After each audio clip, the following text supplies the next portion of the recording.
সারাদিন বেড়ানোর পর বিদেশ ভ্রমণ আর কি, দেখতে পাচ্ছেন। হ্যাঁ, ঠিক দেখছেন, আবার একই জায়গাতে দাঁড়িয়ে একই রকম ভিডিও আপনাদের জন্য উপহার দিচ্ছি।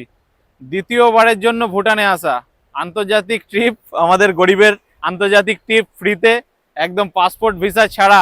আপনার আধার বা ভোটার কার্ড, বৈধ প্রমাণপত্র দেখিয়ে, ভারতীয় প্রমাণপত্র, আপনি কিন্তু এই ভুটানের মাটিতে পা দিতে পারেন, ভুটানের ব্রিজে আসতে পারেন এবং এখানকার প্রাকৃতিক সৌন্দর্যের মজা নিতে পারেন। এই যে নিচে দিয়ে দেখতে পাচ্ছেন যে আমাদের নদী বয়ে যাচ্ছে এবং আশেপাশে প্রাকৃতিক সৌন্দর্য, যদিও বা অন্ধকার হয়ে গেছে, সূর্যাস্ত হয়ে গেছে প্রায়, তাই জন্য আলো নেই। আমি এই এমন সময় দুর্ভাগ্যবশত আপনাদের জন্য ভিডিওটা করছি এবং আশেপাশের যে প্রাকৃতিক সৌন্দর্য, এটা আলো থাকলে অনেকটা সুন্দর করে দেখা সম্ভব হতো। এর আগেও যদিও আমি এই জায়গায় দাঁড়িয়ে আপনাদের জন্য একটা ভিডিও করেছিলাম এবং দেখিয়েছিলাম। এই জায়গাটার নাম হচ্ছে আমাচু ব্রিজ।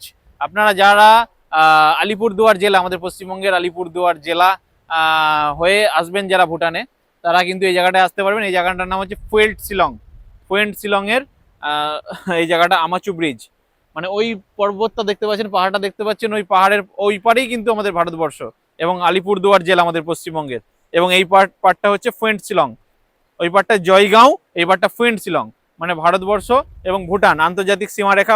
আপনারা সকলে জানেন ভুটানের সাথে আমাদের বন্ধুত্বপূর্ণ সম্পর্ক ভারতের, এই জন্য কোনো পাসপোর্ট ভিসা এগুলো লাগে না। শুধুমাত্র আপনি একটা আধার বা ভোটার কার্ড বা যে কোনো আমাদের ভারতীয় বৈধ প্রমাণপত্র একটা এন্ট্রি করলে কিন্তু চলে আসতে পারবেন।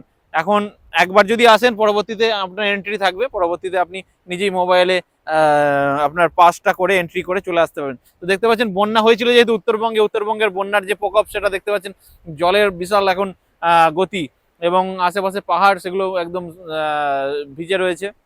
জলের যে গতি, গতবার যখন এসেছিলাম নিচেটা কিন্তু অনেক শুষ্ক ছিল, একটা পাশ দিয়ে সামান্য নদীর জল দেখেছিলাম, আমি কয়েক মাস আগে এসেছিলাম।